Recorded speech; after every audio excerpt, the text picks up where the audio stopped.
Okay, welcome to Origin Stories, the B-side. I'm your co-host, Steve Leeds, with my partner in crime, Tim Rathman. And our guest today, I'll have Tim introduce our guest in a moment. Before we get started, I wanted to talk a little bit about Origin Stories and B-side and what we're trying to do here. So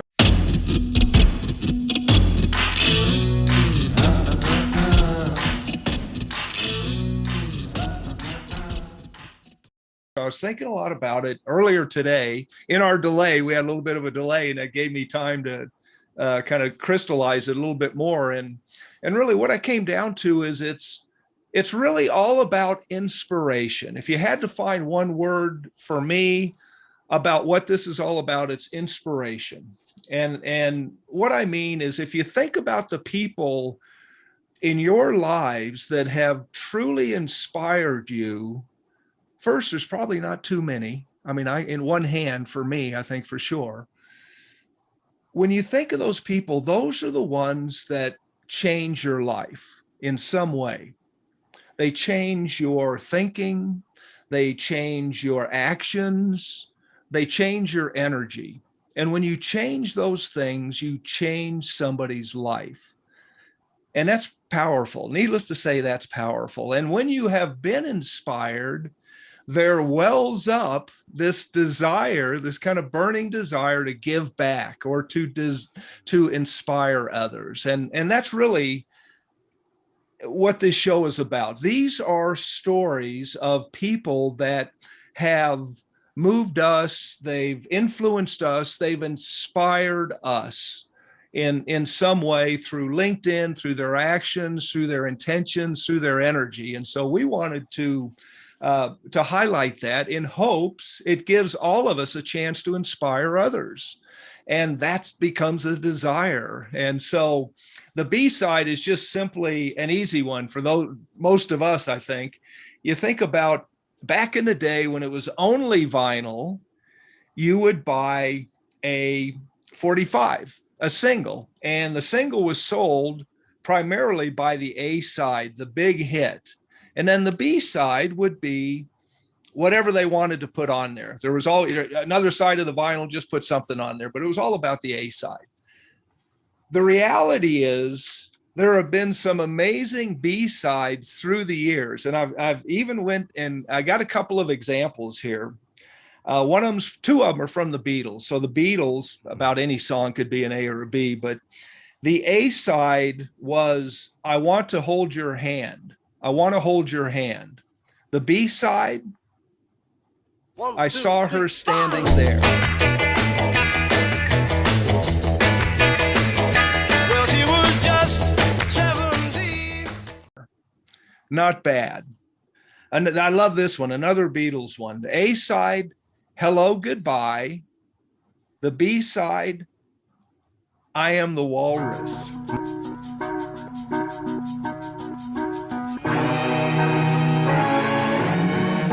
I love that. Oh, now the Stones. Okay, here's a good one. Honky Tonk Women, the A side. The B side, any guess here? I can't. The B side, You Can't Always Get What You Want. The B side is the B side. And the last one in my favorites, Rod Stewart. A side, you'll guess this one. A side, Reason to Believe. The B side, Maggie May. So the point is, it's worth listening to the B side.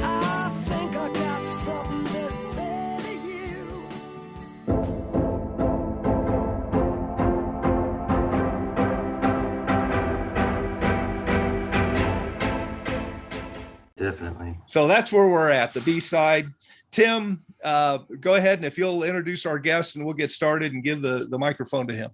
No, I appreciate that, Steve. I'd like to introduce, David Yaw. We'll get into a little bit as a background in more detail in a little bit. But David Yaw, I think we want to first talk about what drew us to you. I think we basically, I connected with you back, actually I looked back on it, it was almost exactly a year ago, February of 2020.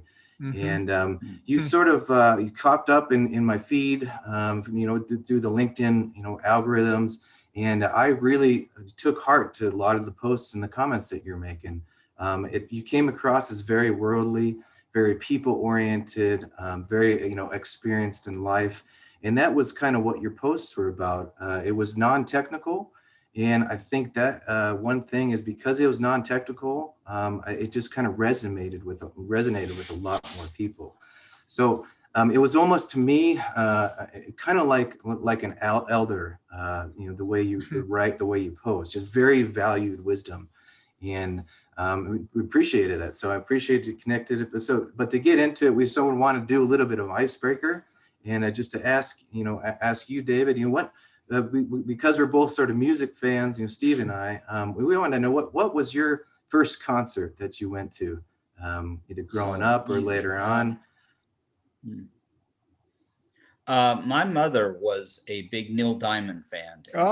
When I think I was about there are actually two. Neil Diamond was my second concert when I was about 12. I've been a fan. I've been to probably 5 of his concerts. I listen to his music all the time. But also Glenn Campbell was a third cousin by marriage.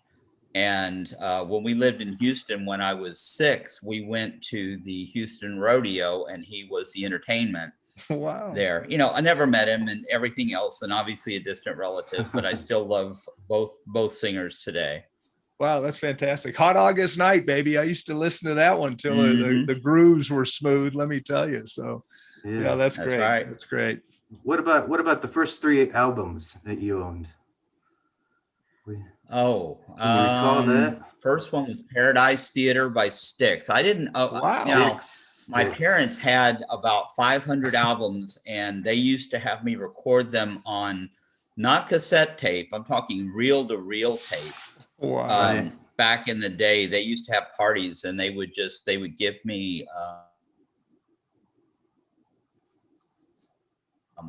And so I would just sit there and record them, but.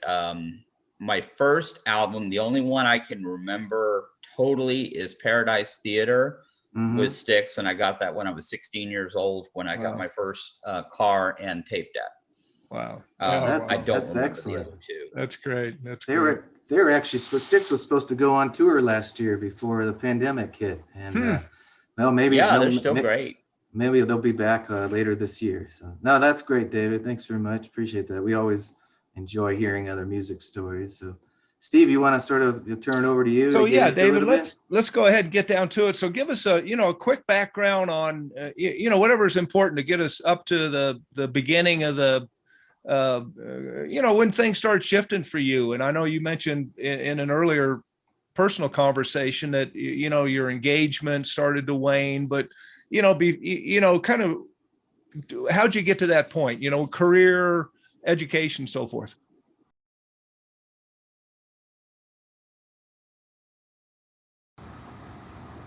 David Yaw is a reservoir engineer. He has been in the oil and gas business for more than 25 years. He's worked for many E&P companies, big and small. He's helped to find and develop millions of barrels of oil for these guys.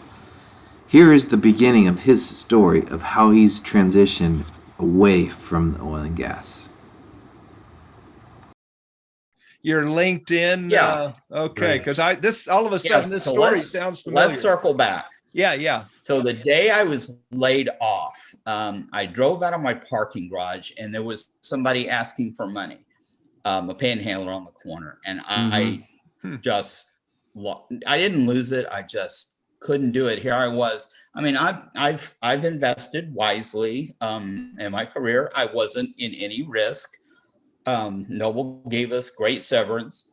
I had health care for 6 months.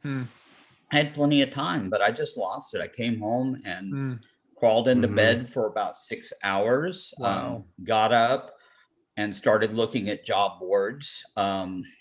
They gave us post layoff benefits.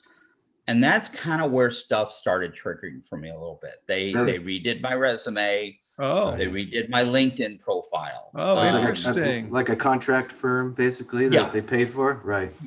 That's right. And they had a HR placement service that I didn't go to. I had it for 3 months and I didn't utilize it for 6 weeks. I had just kind of given up. I was playing video games and just sleeping. Wow. And looking for jobs. I was applying to everything, LinkedIn, whatever. I had no idea how to make that work. Interesting. I started going to classes and learning more about networking. So I then started trying networking on LinkedIn, and I had a few people in Houston that I had worked with, decades ago. And I tried doing what they said: engage, don't ask for a job, go to lunch, but people just weren't interested that much. It just, I had like 2 lunches in 4 months, and it wasn't going to lead anywhere. Yeah. I had a few interviews. And this was the beginning of last year. You're talking about the beginning of 2020 now? This was between September and November of 19. Okay. So prior to I still don't know what triggered it. I tried writing some articles for LinkedIn on highly technical aspects of shale gas reservoir engineering, which I happen to be very well versed in. And I got maybe 15 views. I wasn't getting engagement. Nobody was looking at it. Interesting. And I don't know when it started or what started it, but I had to get out of my funk a little bit. And finally, I'd had some interviews. The job in Dallas interviewed me in September, and then I didn't hear from them for 5 months. In the beginning of December, it just all changed for me. I had about 750 LinkedIn connections. I had about 300. I'd been on the platform, I don't know how long, 7 years, hardly ever used it. Right.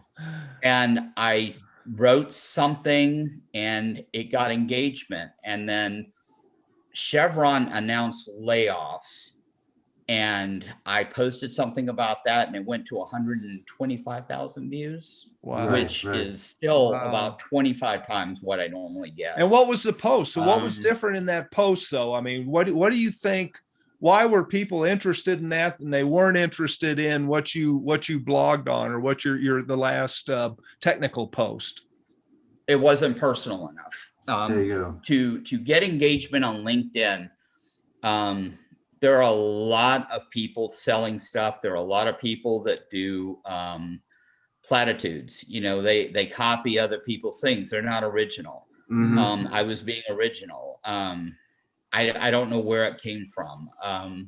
It was coming more from the heart. I mean, I really think it was more. You were what I saw when I saw you. You were sharing your story. You were combining your experiences and then summarizing in a very succinct fashion, kind of bullet points that people could follow. I mean, that people could, concrete things that could be done. They weren't just platitudes, they weren't just, and I'm big on self-affirmation, Lord knows, but they weren't just self-affirmations. They were like, here's what I struggled with. Here's how I changed it. Here's the result I got. I mean, it was, it was more of a story, just what you said. I mean, people, when you did trigger a thing. So what engaged people actually, and what got me my first job after that, I had to get out of the house. I was I was getting up at noon, doing a little Spanish lesson learning, a little bit of World of Warcraft, which I've done off and on for a long time. And I decided to drive Uber and Lyft. So I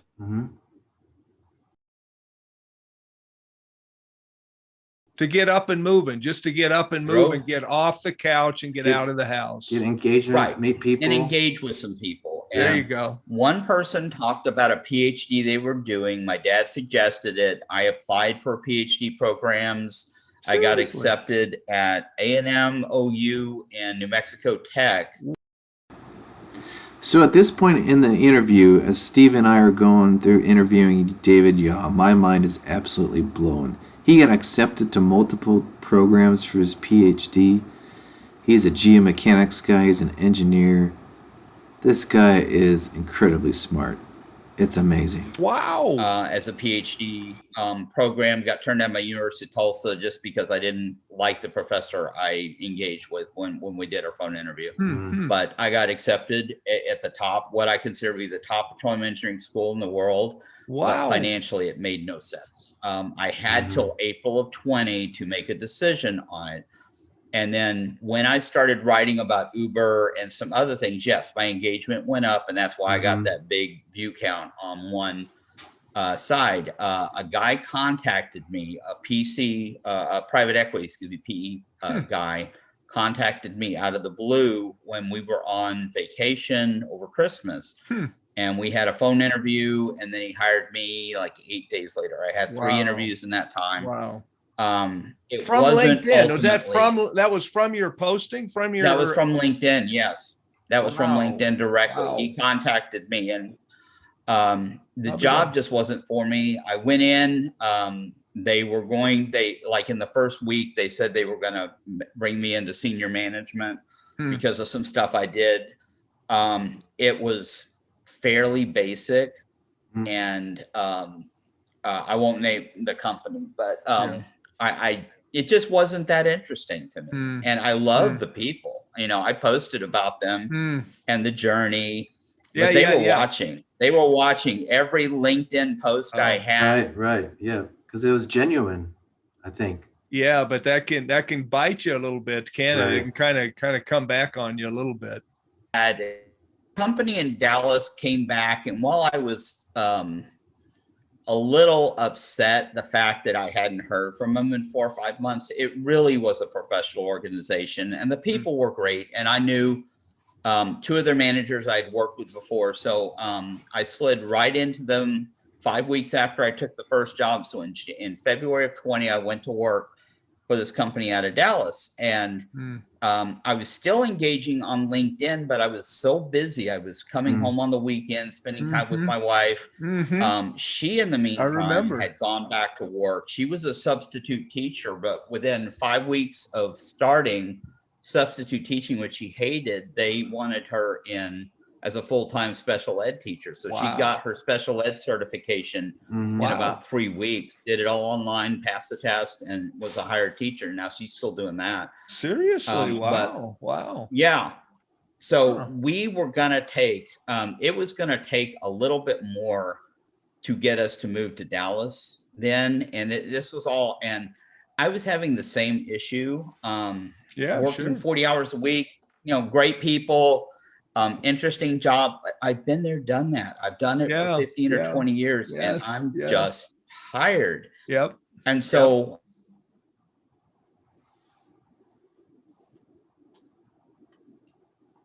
and this was moving from Houston to Dallas consideration.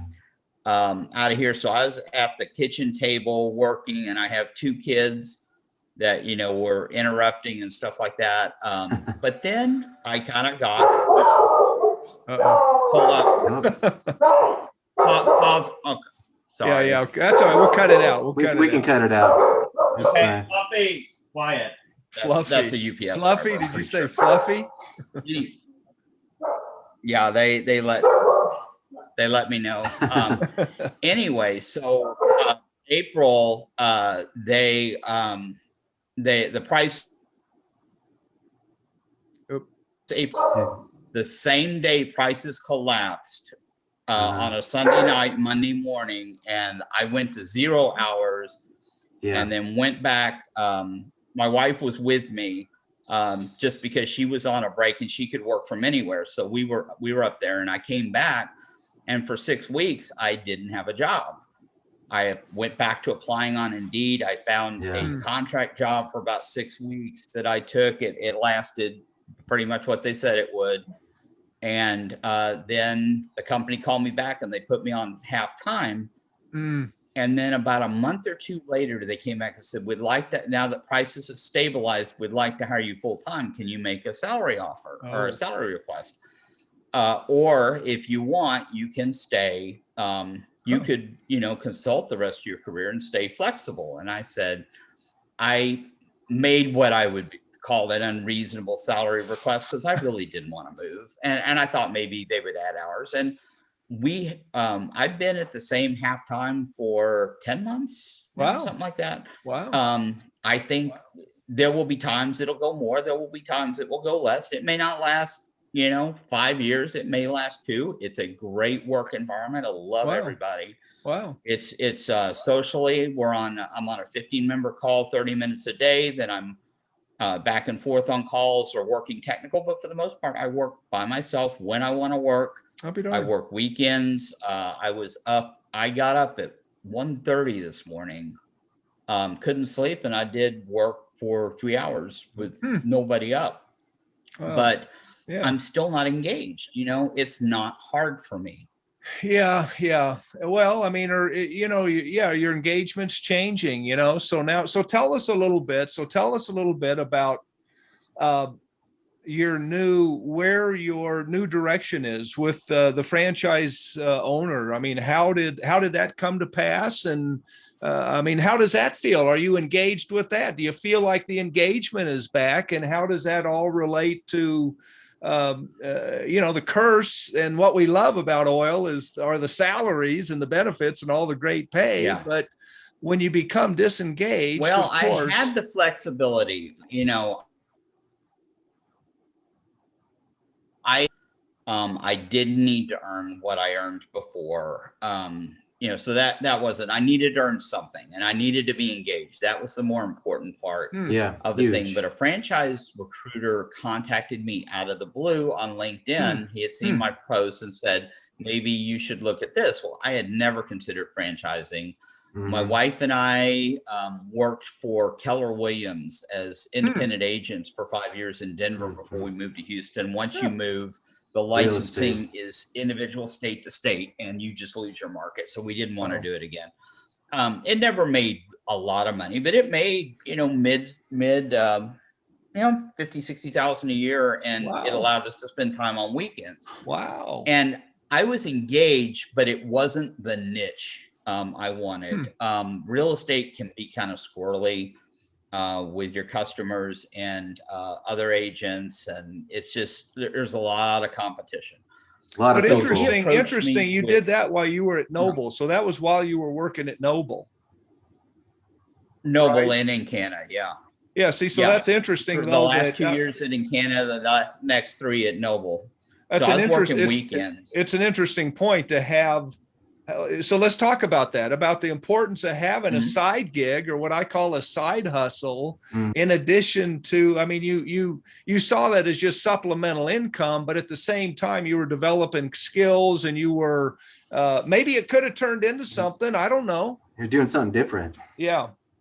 Yeah. A friend of mine was making $250,000 a year, up in Denver. Now she's one of the 2%, but sure. We weren't making bad money. I mean, it was significant, compared to what we were putting into it. It's not that hard. Well, but you have to be consistent, and it takes years to build up your clientele. No, and I think this is a great point. I think this is a great point to talk about, again, as people are in these situations. Are we, and what you gain in the independence piece of, I mean, what you lose is you have to do 3 or 4 different avenues, different focuses, different things to make the same amount of money. But if you can afford to adjust how much that pot needs to be filled, then maybe it's only a couple of things. And so it gives you a chance to do some things that maybe you are a little more engaged with, but you have to stack 2 or 3 activities up to really make it meet the bullseye, the financial bullseye, right? Right. And that's what I thought. That's why I drove Uber. When I lost my job in April, when it went to 0 hours, I applied at Amazon Warehouse. Do I want to work there? No. But it was $20 an hour. It would have been engaging and learning something new. So I never stopped. Right. And you're funding something else that you're trying to do. It's a way to continue to either pay things off, or for me, you do a little side gig. It helps pay for my golf. Golf is expensive, and it's easy to spend a couple hours. I'm doing a deal right now where I work 10 hours a week, and I make $300 or $400 or something. It's some scratch, it's some money to go out to eat, to pay golf, to do whatever. So, and I'm okay realizing that I've given up the idea of having the gold, the gold watch career blew up years ago. But for me, it's like, I'm okay with the independence piece and having to do numerous things because it kind of keeps me more engaged, and it's more interesting really at this point. And it sounds like that's, I think all three of us, I think that's a path we're going down. We've selected. Yeah, it's the sort of thing is that having multiple Cool. things things, keeps the brain occupied. If you're not happy in one aspect of it, well, you got a multiple, Well, diverse it's portfolio. so big. It's so big when you become not happy. Yeah. We can call it disengaged. It's just like when it's been there, done that. That's where I got with oil field sales. It was like, oh my God, I'm doing the same thing I did like 40 years ago. And it's still great money, but it just is boring to death. And anyway, so we did. Let's get back to what's the future with you? So how's this going to work? So you met this guy that was a franchise, sold you the franchise. No, actually somebody else did, but he brought me 4 franchises. I liked one of them kind of, but it wasn't, it financially was good, but it didn't make sense for what I wanted to do. It was a little more active, physically active for me than I wanted to do. So I branched out and I brought in 2 other recruiters who brought me different possibilities. I then joined some boards and started learning about franchising all over the place. Wow. And I found out about the different segments and the different net profit margins. I found one I almost went with until I found out a guy was doing $100,000 a month and he wasn't profitable in a franchise where, it just didn't make any sense. Wow. That was plumbing HVAC, very competitive. Right. There were there were lots of things where you were the manager and you hired subcontractors. So you were almost a general contractor doing home renovations. My passion wasn't there. It came down to 2 franchises, one of which was so new, and it was a dog franchise. You heard my dogs. We love dogs. And it was a dog grooming franchise. Lucrative, hands-on, would have been, great every day. It just was too new. They were just starting, and it's hard to get financing. And I didn't feel like they had tested it in enough markets to make it worthwhile. The chiropractic was sort of my second choice. My wife and I have been in chiropractic care for 20 years. What sold me, we went up to Dallas on an invite from them to see their office, and we were going to see the dog grooming franchise at the same time. And she wasn't convinced, but she's not going to be the one running it. She's in school, and her mind's different. I mean, she's great in education, stuff like that. I'm the optimization, business-minded, numbers, tax, whatever. All that stuff excites me. And we went to the dog grooming franchise, and the owner was relieving his front office employee and cleaning up dog poop and cleaning bins. And again, I just said, I can't do this. This just isn't, I can't add value to make this special. Yeah. And so when it came down to it, I joined the chiropractic franchise because of the financials. It's a very hands-off business. But what I am finding, is that a lot of the franchisees are doctors that own individual stores. They're perfectly happy doing that. About 30 or 40% of their franchises are owned by multiple franchises owned by doctors. So I started, why can't I emulate them? And that's where I'm heading towards. And most of the other owners, I signed up for 3 franchises. I'm the only one of their new owners that's committed to multiple stores. Most commit to 1. And then you'll just sublease. You will sublease to chiropractors. I mean, you will, or how? Right. Okay. It's complicated, and we shouldn't get into it here. But basically, when you own a healthcare franchise, you are one step removed. You pay all the bills, you run all the financials, you run all the advertising, everything to the store except making chiropractic adjustments or healthcare decisions. And So they don't like, have to do, they don't want to do the business. You do the business piece for them and they get to do what they want to do. Right. So Sure. what this is what I've been able to bring extra to it.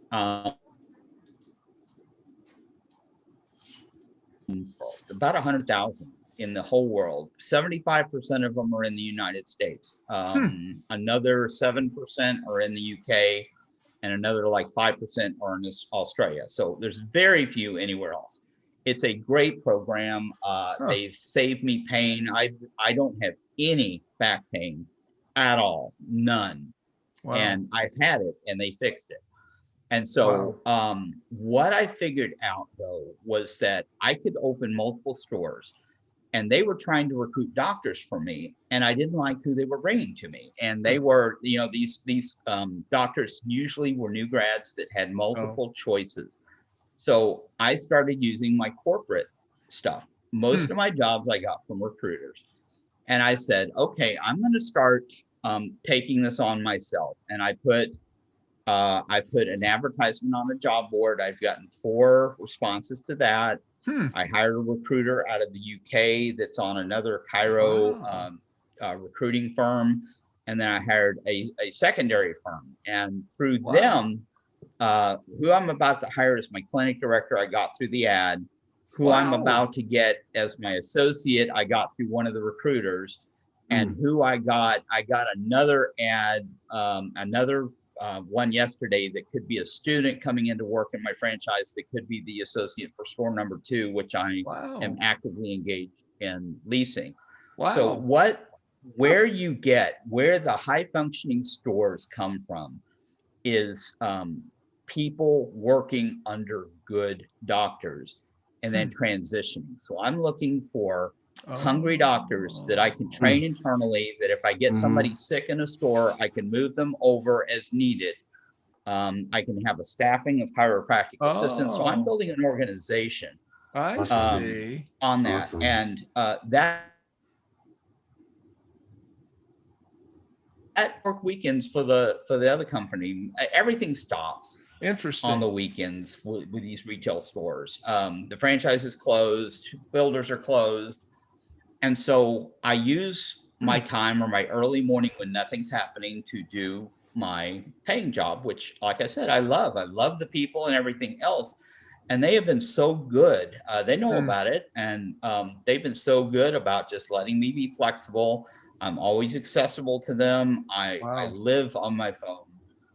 Sounds perfect. But It sounds I perfect. am doing something different that nobody else is doing. Nobody else. A couple of people have used a recruiter, but they're not building for the future. And so like today, a good chunk of my day, besides the morning for the company, this is why I was busy this afternoon. I'm looking into a new financial structure that will optimize my ability to grow using government regulations. So all of a sudden, you know, I had an LLC when I ran my real estate. Very simple. I run my consulting business through an S Corp. I have another S Corp for investing.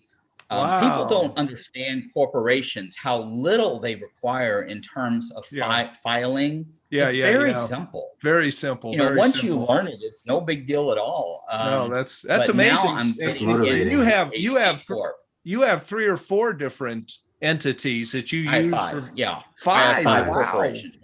I'll be darned. But now I'm about to add 3 of them will go dormant after I got off my call. I'm getting ready to set up a C corporation structure that will allow me a lot more flexibility.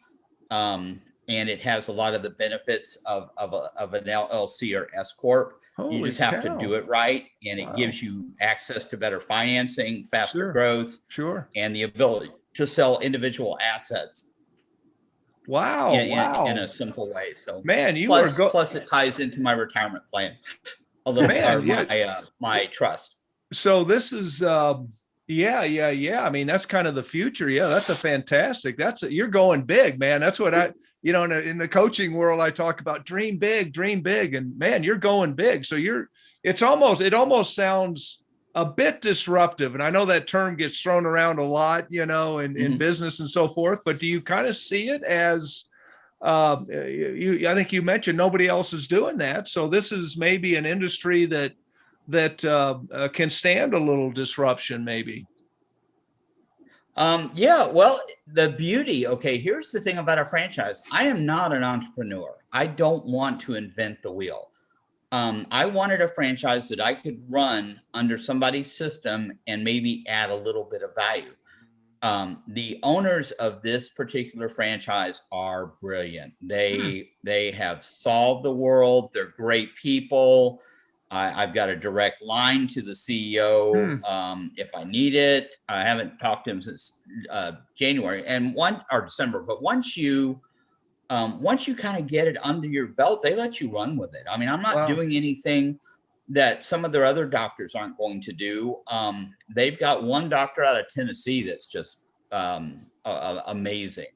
Wow. And he just is, I know he's got the chance to go big with somebody funding him behind him, and he will do well at that. He does a great job. But, that's amazing. So there are just a few of us that are doing it. Let me ask you this. So obviously you're engaged. You can hear it and you can see it in your expression. You can hear it in the way you present, compared to how you were talking about 2014 with Noble or whatever, when the slide came. So what is it? And I like the fact that you describe these people, the terms you describe, the franchisee owners, about how you liked working with them. And, clearly there's a big engagement with them. I mean, what is it? I mean, why the engagement? I mean, how did that change, or what is it about this that gives you that engagement? Well, either of the franchises I would have gone with would have kept me engaged. I would have bought 5 of the pet grooming franchises, and I could have kept them all close, and they don't have to be so particular in where you locate, because the revenue source is lower in terms of people. So demographics aren't as critical, except you want people with dogs. I mean, that's it. So I would have been one of the first 3 franchisees with them, the biggest owner of stores to begin with, and all that. That was engaging, but ultimately it just wasn't what I wanted to do. Okay. And it would have made it more difficult for me to work my consulting job, which pays the bills and provides some stability. Interesting. For us, and something to get up for. And I still, like I said, I still love my job. But, okay. So that's good. That's a good point. That's a good point, though, that, it's engagement is not simple. I mean, so a lot of franchises either require full engagement. A lot of franchises are a problem. A lot of them are. They oversell. They don't talk about the future. They have a meeting once a year. I heard something with an auto care franchise. They said they didn't spot the problem with my financials for 3 years to get profitable. Wow. Well, that's unacceptable. I mean, your franchise agreement is usually 10 years, and you went 3 without being nearly as profitable as you could. Or in order to engage was having to be really hands-on. They described it as semi-passive, that you could hire a general manager. Well, that wasn't the case. The only guy that was doing it had an inherent advantage. He'd been a regional manager for Home Depot in South Florida, doing $700 million a year out of his stores, and he hired his retail managers from people he knew. So he had an advantage. He already had an employee advantage. So where do you engage? You got to identify barriers to entry, strengths. What do you need? Strengths in employees. And I'm still learning all that stuff. I mean, I listen to podcasts on hiring employees and everything. I'm doing something every day for this. Yeah. No, man, that's great. That's a great point. Yeah, engagement. Yeah. Well, listen, I think there's a franchise for everybody. I mean, if they want, if that's what you want, if there's a lot of competition in marketing, online marketing right now. I know a lot of people are engaging in it. Some people are successful, some aren't, but no, you got to be excited. Yeah, you got to be excited. I think that you're exactly right. I mean, they're going to be technology is going to drive new franchises. You mentioned the dog, and I don't know how technology driven that was, but I mean, the social media. I mean, I've got a meeting next week with a group that looks like a franchise group that manages. We can do your website. We can do this. We can do that. And it's just these package deals. They're commoditizing. The technology starts unique, and then it commoditizes, and it gets cheaper, and then something new comes on that's unique. And yeah, I think there's so many opportunities, and you see it all the time on LinkedIn. You see, I think we've talked about the people out there self-promoting. I mean, you can see the new branding. You see the terminology change. Yeah. What I looked for ultimately, I looked at about 80 franchises, and I started rejecting wholesale. I never looked at food, food, a guy brought me in. And about 60% of franchises are food-based franchises. Sure. Yeah. But the rest of them, there were definite segments. And I talked to owners that are franchise recruiters, owned franchises, particularly in beauty salons. That was kind of the common element. And yeah, and that's a purely passive investment. But it has its own inherent problems, and it didn't interest me when I looked at it. Yeah. So I wanted something I could be engaged in, make a difference in, that wasn't saturated, high barrier to entry, which is chiropractic, because of most chiropractors are work independent, and they make money for their employees, and they don't make money for themselves very well. It's a great possibility of franchising, of doing thing. And I saw the opportunity. I liked the people. It was my second choice up until the very last minute. And then I jumped in. But it takes everything I did. I worked retail when I was in high school. It took what I learned in retail. It took what I'm learning in business development, training. And it's very simple. Great. I mean, this stuff is elementary school compared to what I'm doing, but there's a lot of stuff that isn't knowledgeable. Training doctors, using your staff. The guy I met with this morning, who was looking to finance a couple of my stores, said, "Why are you wanting to grow so fast?" And I said, "Economies of scale." I said, if I have one doctor in a store and he gets COVID, I'm done for 2 weeks. Yeah. For that. True. And well, the choice for chiropractic is I think you mentioned you had 20 years of going to chiropractic, right? So you could vouch, that I was down with back spasms in Calgary on a job, and a chiropractor fixed it. Wow. Right. Yeah. Right. No, you hear that a lot. You hear stories like that a lot, really. So let me ask you this. Let me ask you this. So what happens if the perfect oil and gas offer comes in? I mean, is that possible? I mean, do you feel like that's even, are you holding out for that, or do you even que sera? I mean, you're happy with this balance that you have, but what could unbalance it? Nothing at this point. I thought, maybe a couple of months ago, but I've applied for a couple of manager positions that would be close to my house. But virtually every job requires me to drive 40 miles there, 40 miles back, 40 hours during the week. I spent 5 weeks driving to downtown Houston, worst 5 weeks of my life. It's just not worth it anymore. Yeah. No, man, it sounds like you got a great opportunity. And I want to get back. That was another reason when I said I chose chiropractic. That was the thing I was trying to get to, was that ultimately, I started focusing on franchises that had a social impact of some sort, or that provided a service. There was a roofing franchise. There was a moving company franchise that would have been very good, just required way too much time of me at my age to do. And the roofing franchise would have been great. It just didn't engage me. So I kind of came down to pet care, chiropractic, and one senior care franchise, but Oh. the competition in there is high. Yeah. And it required engagement of like 60 hours a week for about 10 years before you could kind of step back. That I've heard that before. Not at this point.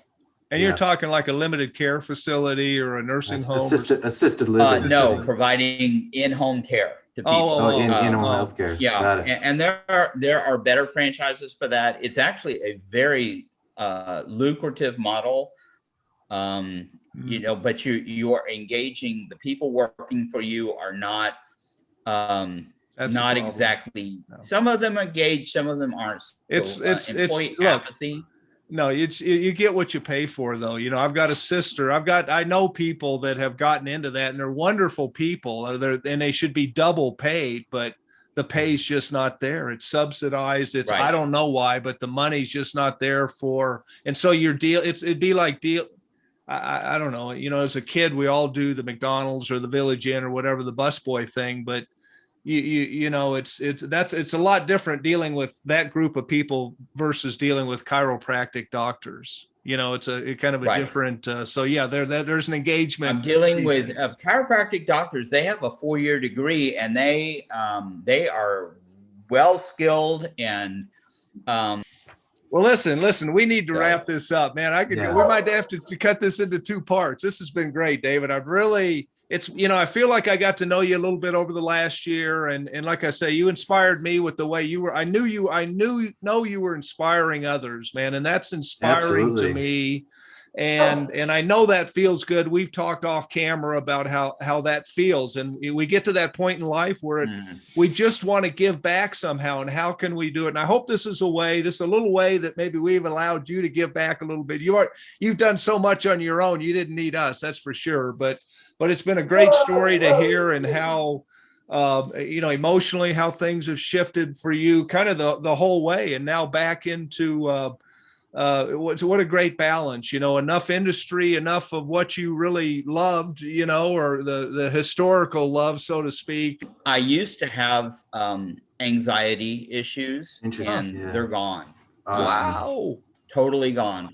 Wow, just a change. I'm just happy. Getting out I'm of there that. For my wife, when she comes home stressed, I'm a better spouse. I'm a better parent. Wow. I'm happier during the day. From where you were spending 6 hours a day, or, you know, just like in your room under the covers, man, or that picture you described earlier was like, wow, those are, we all know dark places, man. So I really appreciate you bringing that out, because you're not alone. We never know. You don't know those people that's happening, because they never say.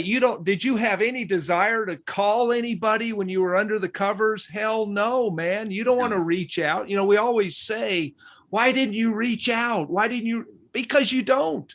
When you're under the covers, man, you're not reaching out. And that's where it's up to us to tell our stories, to reach out, to make that phone call, to do whatever it is. That was the epiphany for me. And man, I so appreciate you coming on and sharing this story, and what a great ending, man. We should have gotten to the ending first. We should have had dessert first. That was the best part for me. So, so anyway, Tim, let's go ahead. You want to finish up with, we'll just kind of change the topic. Steve and I kind of thought of I mentioned that we'd like to do a little mystery question. Put you on the spot, kind of see if we can embarrass you. You don't seem like a guy that gets embarrassed, though, really. Yeah. Well, and it's a question. I think it's part of this. We kind of want to gauge. I want to gauge both of you. Steve doesn't know that I'm going to ask it, so I think maybe I'll gauge Steve first, and then we'll finish off with you, David. So, my question. I was actually, I want to know what's your favorite conspiracy theory that's out there. Wow. There's so many of them recently. Man, you know what I loved? There was a time when, speaking of you do what you got to do, I had my own little lab. My first LLC was a little Cornellis's lab, and I it turned into Leads Group. So it's still there. And, I was working UPS. We talk about driving Uber, people weren't one of our earlier dips, and I had to go get a job at UPS. And so I'd go to UPS at 3 a.m. and work until 8, and then go to the lab and hope somebody sent me some sidewalls or something that I could run. Right. And on the way in the morning, there was a guy that used to somebody's going to know it. The guy that used to have this radio show in the wee hours of the morning from the high plains of Nevada or the high plains of somewhere. And it was all conspiracy. Art somebody, you guys doesn't ring a bell. Art, it was like 3 a.m. or something. And he was a big guy on chemtrails. Chemtrails that the government's doing experiments with us by spraying areas of whatever. And I never really believed it, but it was amazing the people that would call in and that did, man. It was like, wow. Right. I've actually thought of that one. So that's mine. That would be chemtrails with chemtrails. Art. Somebody's going to make a comment, I hope, and they're going to remember Art somebody that used to have that crazy. He also used to talk about, when you kind of turn your head and you kind of see a light or something, you see something.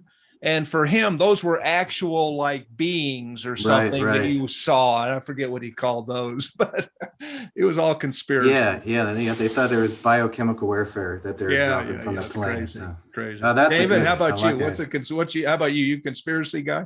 Yes, to a certain extent. Really, I've had time during this whole process while learning. I still have lots of time during the day. And during this last election cycle, I just started realizing that we were seeing a lot of the same vernacular on multiple magazine sites. One of my favorites is Follow the Science, which means don't question me. It doesn't mean follow the science, actually. No. Because which science? If you try to get them to explain the science, they don't understand the science in any way, shape, or form to be able to have a discussion. And when somebody says follow the science, I learn it. I've been doing science for 35 years at a very high level and meteorology has always been an interest to me. COVID became an interest to me. I was reading technical journals, scientific publications back in March, and infection fatality rate now, and they were right. They were doing statistical analyses in a few locations in Europe and Iceland. And they pegged it dead on, and it's been the same. But try telling that to anybody when COVID is such an emotional issue. I just stopped talking about it. No, man. As soon as the discussion, masking, as soon as the discussion goes emotional, it's weird. I don't know that it's a conspiracy, but it is groupthink from 1984. There, that you see that in a few limited subjects. And you always wonder, where does that come from? But then I also know that global conspiracies are pretty much impossible with the way of things. But regional, maybe, I ask myself now, who's getting rich when some narrative comes out? There's something there. Bill Gates is pushing synthetic beef, and he's buying up farmland all over the world. Okay, so do we understand where that's coming from? Yes, that's a conspiracy, but it's not really a conspiracy. He's just being a smart businessman. No, exactly. Using his platform. No, it's follow the money. It's follow the money. I think, no doubt. And now we're really getting down. This would be a good one. This would be a good one to talk about this stuff. Sure. No, man. It always, whenever you see anything, you just think, follow the money. Because who is it that said money and power corrupt, and absolute power corrupts absolutely? I mean, it's just true. Yep. It's just true. I don't care if you're Republican, Democrat, progressive, this, that, whatever, man. On all sides. Yeah. It's the human nature overwhelms any of those little labels, the human nature and the ego. So anyway, holy cow, that's a good one. That's a good one. And I'm with you on that too. So that's great. All right, guys. I think good way to end. Yeah, let's wrap it up, and we'll stay in touch, David. Thanks a lot. Best of luck to you. I hope we're going to need a follow. We're going to need a follow up to get updated and hear how things are going. This is really, really good stuff. And touching